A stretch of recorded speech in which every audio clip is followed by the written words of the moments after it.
नमस्कार आणि शुभ संध्याकाळ. पाऊस हवाच आहे, त्यामुळे पावसाचा राग याचं काही कारण नाही.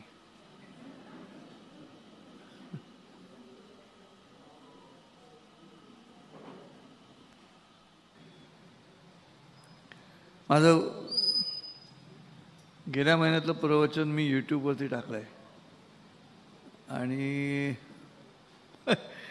अनेक वेगवेगळे कॉमेंट्स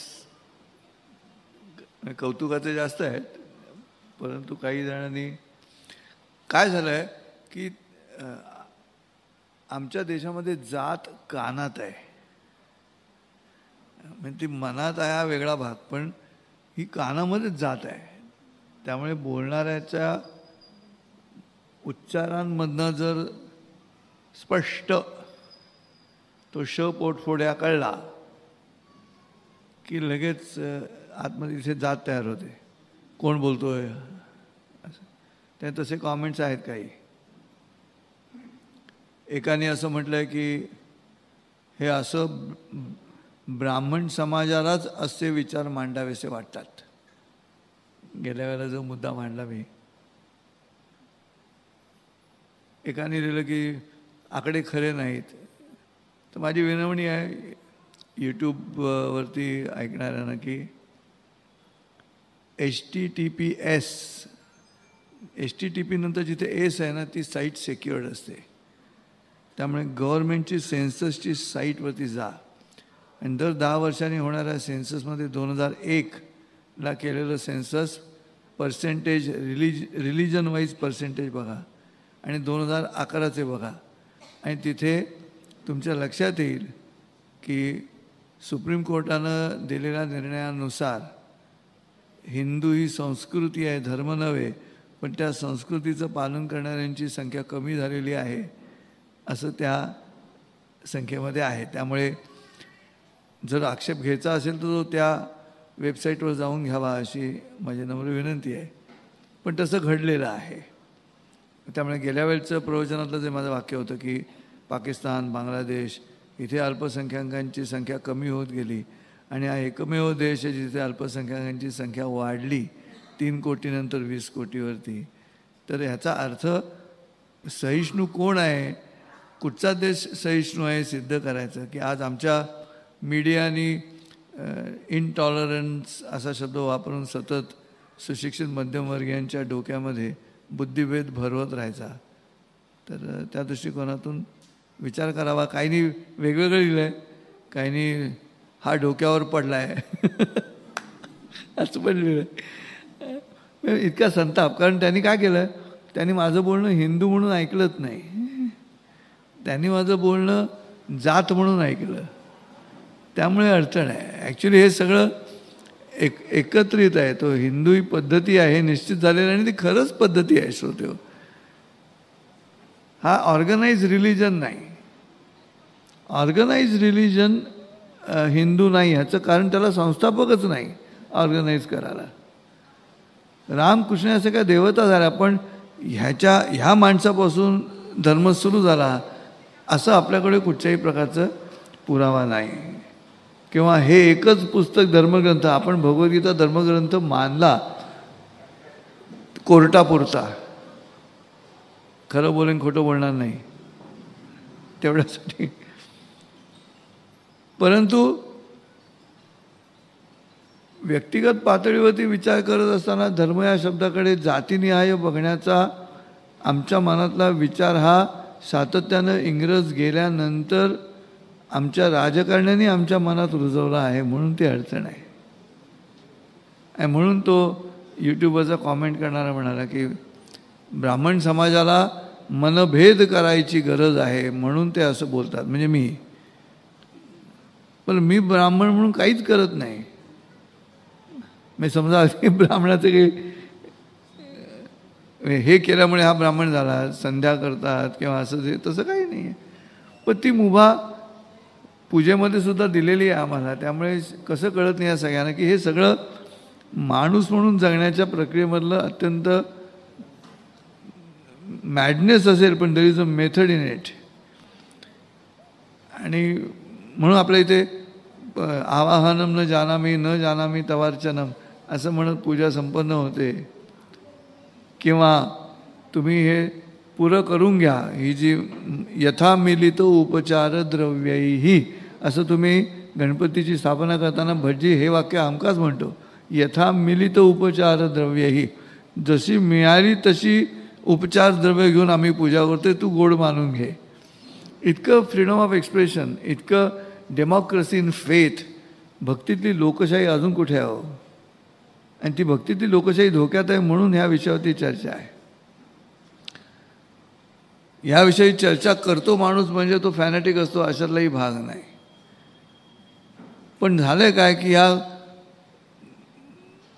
आता युरोपच्या लक्षात यायला लागलं आहे काय घडतंय ते. मग ॲम्स्टरडॅम असेल, तिकडे फ्रान्स आहे, फ्रान्समध्ये पॅरिस आहे, लंडन आहे, इथे मायग्रंट्स आल्यानंतर काय घडलेलं आहे आता युरोपच्या आता लक्षात यायला लागलं. याचा अर्थ असा आहे की हे थांबवायचं की नाही थांबवायचं हा मुद्दा जो आहे, शेवटी भागवतात काय सांगितलं आहे महर्षी व्यासाने. महर्षी व्यास म्हणतात की त्रेतायुगे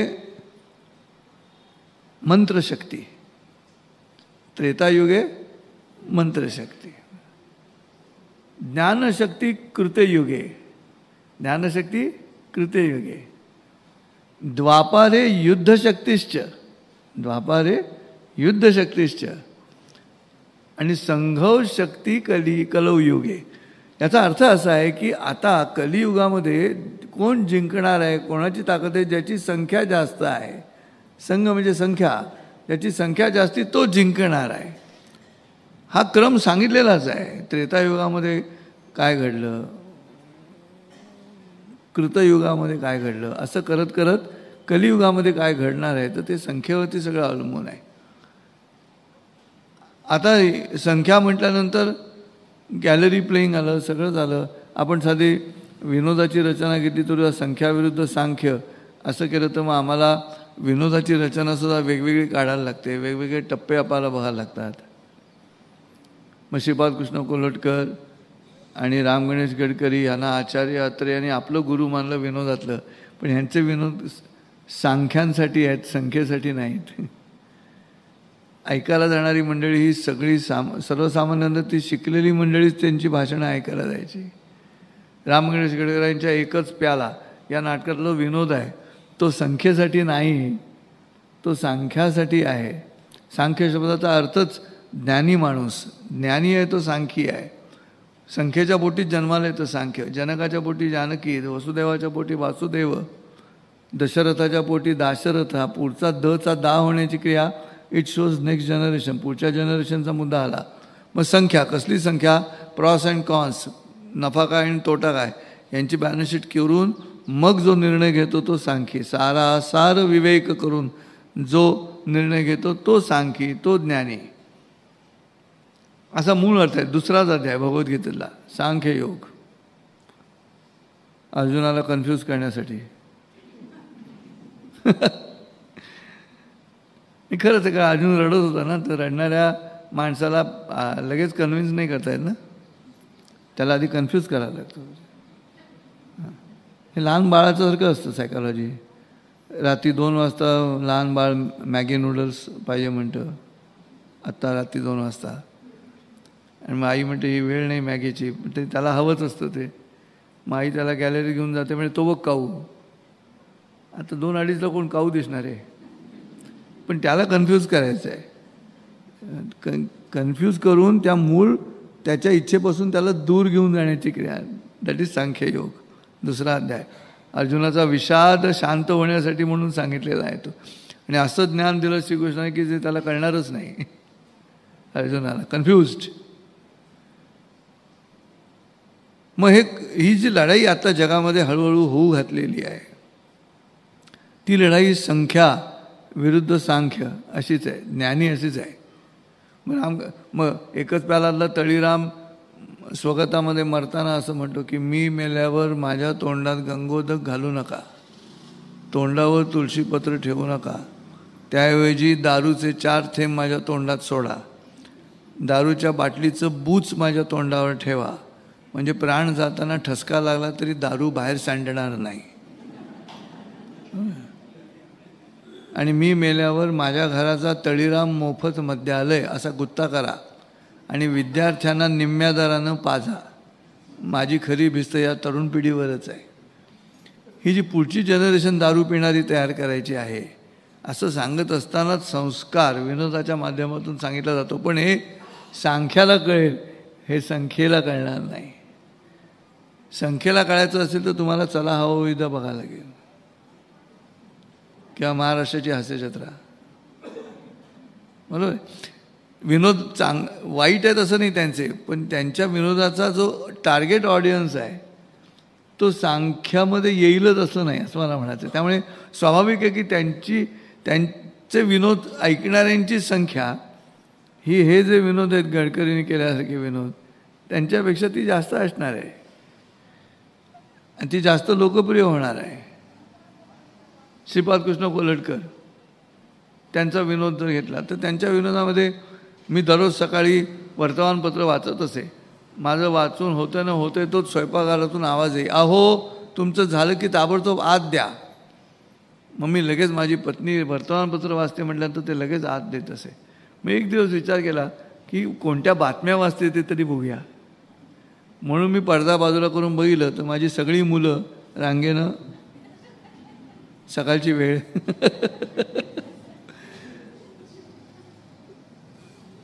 कोल्हटकर पुढे असं लिहितात की माझ्या दुर्दैवानं आजचा अग्रलेख आमची शेती असा होता. त्याला एवढ्या लवकर खत मिळेल कल्पना नाही. हा गॅलरी प्लेइंग नाही असं मला म्हणायचं आहे. हे जे आपण रसिकांची विभागणी करतो, आपण अभिरुची संपन्न रसिक असं म्हटल्यानंतर सांख्य सुरू होतं. आणि ही का सांगतोय तुम्हाला विनोदाच्या माध्यमातून, ह्याचं कारण असं आहे की आत्ता अशी परिस्थिती आलेली आहे, संपूर्ण जगामध्ये अशी परिस्थिती आली आहे की एका बाजूला जे आहेत ते ज्ञानी आहेत, युरोप पुढारलेला आहे, पाश्चिमात्य राष्ट्र पुढारलेली आहेत आणि ती पुढारलेली आहेत म्हणून ते माणुसकी दाखवायचा प्रयत्न करतात. भारताने तर आयुष्यभर माणुसकीच दाखवली, दुसरं काहीच दाखवलं नाही. इतकं सगळ्यांचं स्वागत केलं. मोगल आले या या या या, मग इंग्रज आले या, मग फ्रेंच आले या, मग पोर्तुगीज आले तुम्ही पण या, तुम्हाला गोवा देतो. जरा इतिहासाचा मागोवा घेतलात तर कळेल काय परिस्थिती आहे ती. याचा अर्थ हा मूळ स्वभाव आहे आपल्या देशाचा की येणाऱ्यांनी येत जावे. आता हे येणाऱ्यांनी येत जावे करूनही आता अशी स्थिती आली नेमकी की लोकशाहीच्या मार्गाने निवडणुका होत असल्यामुळे संख्येचा मुद्दा येणार आहे. विटंबना अशी आहे नेमकी की आम्ही संख्येच्या माध्यमातून लोकशाहीमध्ये सत्ताधीश निवडतो, पण रिलिजियसली धर्माचा विचार केला तर जे बहुसंख्य आहेत ते बहुसंख्य तिकडे येत नाहीत तशा पद्धतीनं निवडून. आत्ता एक गठ्ठा मुसलमानांची मतं एकाच दिशेने प्रवास करती झाल्या क्षणाला आमच्या लोकशाहीच्या आराखड्यामध्ये जी गडबड सुरू होते आहे आज, ती संख्याविरुद्ध सांख्य अशीच आहे. मग शत्रू कोण आहेत खरे, तर सांख्याचा शत्रू सांख्यच आहे, सांख्याचा शत्रू संख्या नाही, हे आधी लक्षात घ्यावं लागेल. आमचे शत्रू, जसं सावरकर म्हणाले की मला इंग्रजांची भीती वाटत नाही, मला मुसलमानांची भीती वाटत नाही, मला ख्रिश्चनांची भीती वाटत नाही, मला हिंदूंचीच भीती वाटते, असं वाक्य आहे. याचं कारण असं आहे की हिंदूंची भीती, याचं कारण सगळे सांखी, सगळे ज्ञानी. ज्ञान उष्ण असतं, ते विघटन करतं, ते कधीही जोडत नाही. ज्ञान आणि अहंकार या दोन गोष्टी आहेत ज्या विघटन करतात. काय म्हणतात ज्ञानेश्वर माऊली, अहंकाराची गोठी न लगे अज्ञानापाठी, अहंकाराची गोठी गाठ न लगे अज्ञानापाठी, सज्ञानाच्या कंठी झोंबत असे. तो ज्ञानी आहे त्याच्या गळ्यामध्ये अहंकाराची गाठ आहे. का तो स्वतःला शहाणा समजतो. म्हणून त्या कॉमेंटमध्ये एकाने माझ्या बाबतीत असं केलं, हा अतिशय शहाणा माणूस आहे आता मला अजून माहिती नाही तो उपहास आहे की कौतुक केलं आहे, पण